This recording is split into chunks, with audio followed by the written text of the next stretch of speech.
The mother, who's a flamboyant California biker with an affinity for who bravely raises her little son Rocky, a little boy with a rare disease that eventually distorts his face into a cruel mask of deformity. So you probably think you know the story. A disfigured boy, a wild biker mom, a tear-jerking Hollywood movie, Sharon Leather, the whole package. But what if the most famous inspirational movie of the 80s only told half the story? What if I told you that the real Rusty Dennis, Rocky's infamous mom, sat down before her death and said things about her son, her life, and that movie that absolutely nobody was ready to hear? Today, we're talking about Roy Lee Rocky Dennis, his mother Rusty, and what she revealed about the truth behind the legend. Who was Rocky Dennis? The real story. Let's start at the beginning, before the movie, before Cher, before any of it. Because to understand what Rusty said, you first need to understand what this family was actually living. Roy Lee Dennis, nicknamed Rocky because as a baby he wouldn't sleep unless someone rocked him, was born on December 4th, 1961, in Glendora, California, to Florence Rusty Tullis and her second husband, Roy Dennis. As a very young child, Rocky had frequent ear and sinus infections. Nothing catastrophic, just a sickly kid. Then, when he was about 2 years old, he went in for a tonsillectomy, and that's when everything changed. The X-ray technologist noticed something wrong with the boy's skull. What followed was nearly a full year of visits to UCLA Medical Center multiple times a week until the diagnosis finally came down: craniodiaphyseal dysplasia. 2 words that changed everything. This is a disease so rare that in 1965, when Rusty was first told about it, doctors said only 6 other cases had ever been recorded in all of medical history. 6. In the entire world. The condition causes abnormal calcium deposits to accumulate in the skull. Bones thicken, grow, push outward, distorting the face, compressing the brain, destroying vision and hearing and neurological function, slowly and relentlessly. Doctors told Rusty the prognosis flat out. Her son would be blind, likely intellectually disabled, and dead before he turned 7 years old. Dead at 7. But here's the thing about Rusty Dennis. She didn't fold. She didn't retreat into grief. She looked at those doctors and essentially told them she'd see about that. And the story of how she raised Rocky, and what she said about it before she died, is the story we're actually here to tell. Here's where Rusty really showed what kind of mother she was. She refused to let institutions write her son off. While living in Covina and Glendora, she pushed schools and doctors to treat Rocky like any other kid. Doctors claimed his eyesight was too poor for reading. She dismissed that. Schools tried to move him out of mainstream classes. She fought back. She later told people she believed the resistance wasn't about Rocky's intelligence, which she insisted was intact, but about other parents' discomfort. And Rocky proved her right. His warmth and humor struck screenwriter Anna Hamilton Phelan during a visit to UCLA's Center for Genetic Research. Phelan later said Rusty wasn't conventional, but she was exactly the mother Rocky needed. But before we get to what Rusty revealed, you have to ask yourself, who exactly was this woman? Because the version Cher played on screen, that was the polished version. The real Rusty? She was something else entirely.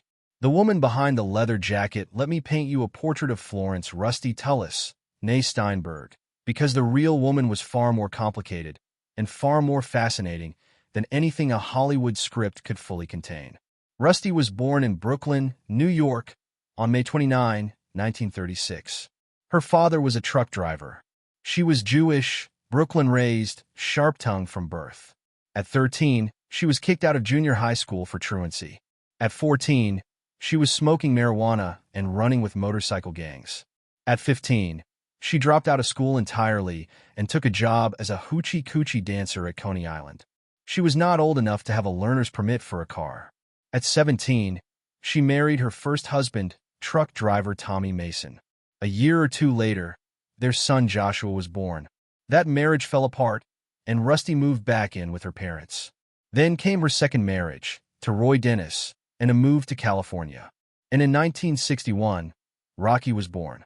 By the time Rocky was diagnosed, Rusty had already built her entire personal philosophy around a single idea: that you can make yourself well if you believe hard enough. She told interviewers that she had decided early in her life that if a person could make themselves sick, they could also make themselves well. She raised Rocky on that conviction. Every time he had a headache, every time the pain flared, she would send him to his room and tell him to make himself well. Was that empowering? Rocky's spirit certainly suggests it was. But it was also, as we'll get to, a philosophy that carried a shadow. Now here's something the film smartly showed but still softened. Rusty was a full member of the Turks, a motorcycle gang. These weren't cosplay bikers. These were rough, hard-living people who built a world around loyalty and blunt love. And they adored Rocky. The film's character Gar, played by Sam Elliott, is based on a real man named Bernie Tullis, Rusty's partner. The entire biker circle that surrounded Rocky wasn't set dressing. They were his family. And Rusty's drug use? She was direct about it in a way the movie never quite captured. In interviews, she pushed back on the film's framing. The movie suggested she used because she was struggling, because she was overwhelmed and drowning. Rusty didn't accept that framing. She said she partied all the time and drugs were part of the partying lifestyle. That's not a woman in pain reaching for a crutch. That's a woman who partied hard and owned it. That distinction mattered enormously to her. So what does a woman like this, biker, drug user, school dropout, fiercely unconventional mother, actually say when the cameras come calling after her son dies?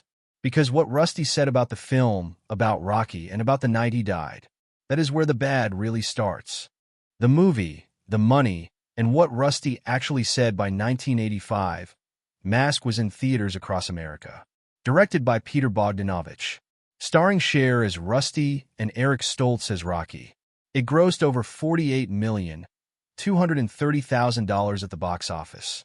And Rusty Dennis had been paid $15,000 for the film rights. I want you to sit with that number for a moment. $48 million at the box office. $15,000 to the woman whose life, and whose dead son's life, made it all possible. But here's what makes that $15,000 even more complicated. According to the Mask Wikipedia entry and multiple interviews, most of that money went directly to pay medical bills for her older son Joshua, who was at that time undergoing treatment for AIDS. Rusty didn't sell Rocky's story for profit.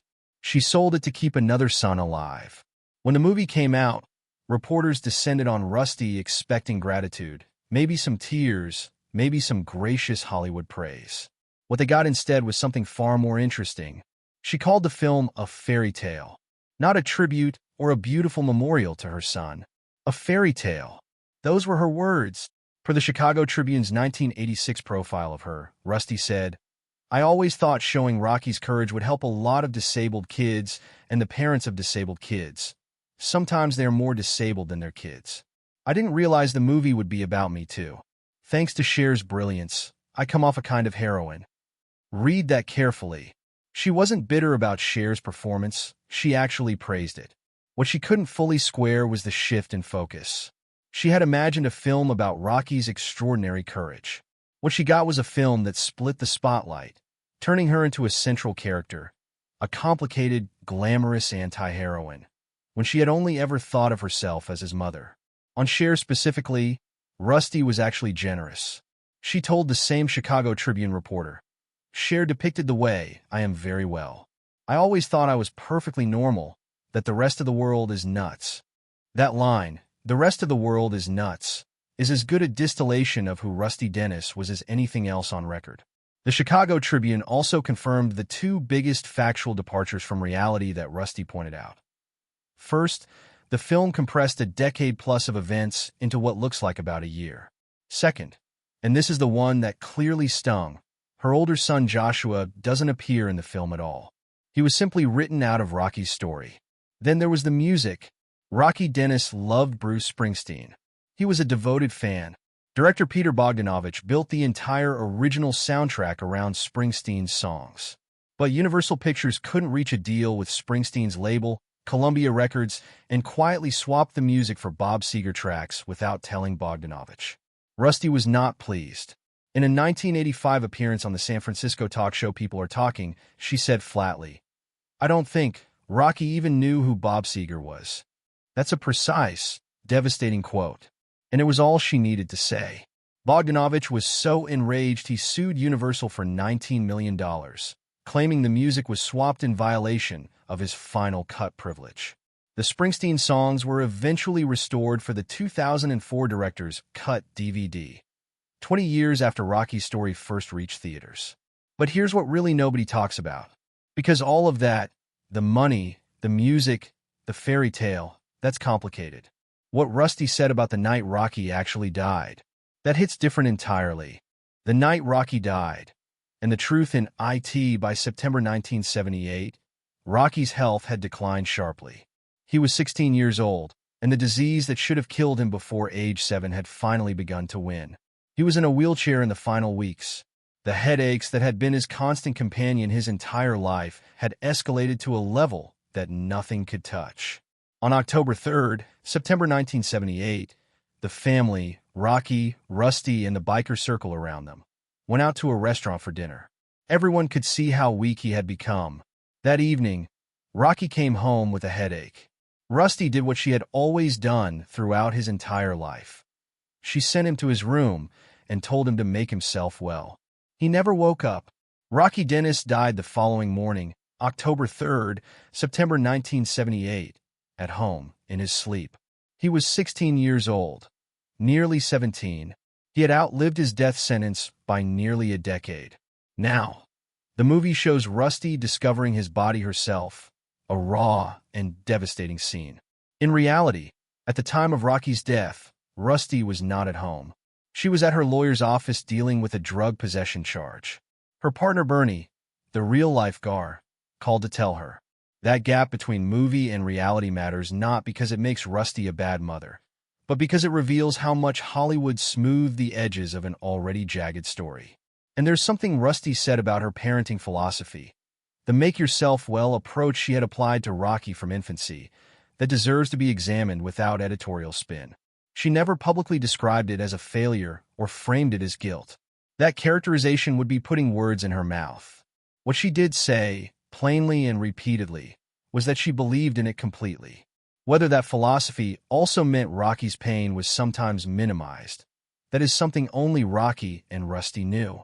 What the record confirms is that she never backed away from it, never apologized for it, and believed to the end that it had given Rocky something invaluable, the refusal to see himself as dying. But to fully understand Rusty Dennis, you have to understand Joshua. Because the brother the movie erased is the key to understanding almost everything else, including why she sold Rocky's story in the first place. Joshua, the son Hollywood left out. Joshua Mason was Rusty's first son, and Hollywood erased him from Mask. That omission reportedly bothered her. In 1985, Joshua was a writer in San Francisco. A year later, he was diagnosed with Kaposi's sarcoma, the cancer widely associated with AIDS during the mid-1980s crisis. He was openly gay and described his mother as supportive, though she hoped for grandchildren and once suggested a sperm bank. Joshua died in 1987 at 32. Rusty had now lost both sons. According to Mask Records, most of the film rights money she received went toward Joshua's medical bills. She sold one son's story to try to save the other. In a Chicago Tribune interview, she once said, "Joshua doesn't believe in dying, and neither do I." And so by the time it was Rusty's turn to face the end, what did she leave behind? What did this defiant, complicated, impossible woman say when the clock was running out? After Rocky died, Rusty moved to San Francisco and took up Buddhism. She worked as a counselor helping drug addicts. She had plans at the time of the film's release to work at the Shawnee Project, a workshop for the terminally ill, including AIDS patients. The woman who had once been defined entirely by chaos was, by 1985, building something quieter. She still rode motorcycles. On October 14, 2006, Rusty, then going by Florence Tullis, was riding her three-wheel motorcycle when the right tire fell off. She lost control. The bike struck a curb. Her body slammed into a telephone pole. What makes the aftermath harrowing is that no one knew. Friends and family had no idea until a brief item in the San Gabriel Valley Tribune mentioned an unidentified 70-year-old woman injured in a motorcycle accident. They connected the dots and went to her. She had broken both legs, and suffered a punctured lung. She survived the initial accident. She was Rusty Dennis, of course she did, but the resulting infection was the thing that could not be fought off. Florence Rusty Tullis died on November 11, 2006, at Beverly Hospital in Montebello, California. She was 70 years old. Before she died, she never stopped being exactly who she had always been. She said Rocky's death was just another place to go, and he loved going places. And she said that death was something she and Joshua simply did not believe in. She never asked, why me? Not once. Not for Rocky. Not for Joshua. Not for herself. The Chicago Tribune profile described her, in 1986, as a 49-year-old Jewish mother, former drug addict, go-go girl, and Shackley products distributor living in a good housekeeping neat biker crash pad in San Francisco's ethnic Mission District, with one nephew and 3 bikers named Pelican, Lenny, and Steve. That description is one of the great character portraits in American journalism. Because it's absurd and it's real, and it somehow explains everything. And so, with all of that on the table, all the mess, the truth, the gaps between the movie and reality, what does it actually mean? The legacy. And what it all really means here is what the verified record shows us when we strip away the Hollywood gloss. Rocky Dennis lived 16 years, nearly 17, with a disease that should have taken him before he could read. He did it with wit, warmth, and a complete refusal to define himself by how he looked. He graduated Sandburg Junior High as an honor student after starting academically behind. He was elected best buddy, most good-natured, and friendliest camper. He tutored classmates for $3 an hour and negotiated the rate himself.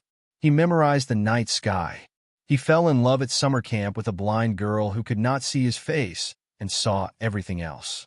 He asked his doctor, when offered surgery to correct his features, "Who will I see in the mirror if I change my face?" He chose his face. His mother, meanwhile, was a Brooklyn-born biker with a drug habit, a truancy record, and a conviction that the world was more broken than her son. And she was right. She fought school principals who tried to shunt Rocky into special education. She berated doctors who tried to box him in with timelines. She surrounded him with a family of rough, loyal people who loved him without conditions. She told him every day that he was not a victim. And yes, she told Rocky, on the last night of his life, to go to his room and make himself well. She had told him that his whole life, he had tried. The screenwriter Anna Hamilton Phelan, who wrote Mask, put it simply. This was not the PDA Mother of the Year, but she was the perfect mother for Rocky. Whether you read that as a compliment, a complication, or both, is up to you. The facts are what they are. Rocky Dennis died at home, in his sleep, without machines, without a hospital, without indignity. His mother had promised him that, and she kept that promise. Rusty Dennis died November 2006 at 70. She died the way she lived, moving, on her own terms, unable to stop. If you expected a tidy ending, a redemption arc, a moment of perfect maternal grace, Rusty Dennis was never going to give you that. She gave you something harder and more real. The truth, exactly as complicated as it actually was. And now you know. Drop a comment below. Did you know any of this before today? Because most people didn't. Like and subscribe if this blew your mind, because we've got more real stories behind Hollywood's favorite myths coming every single week.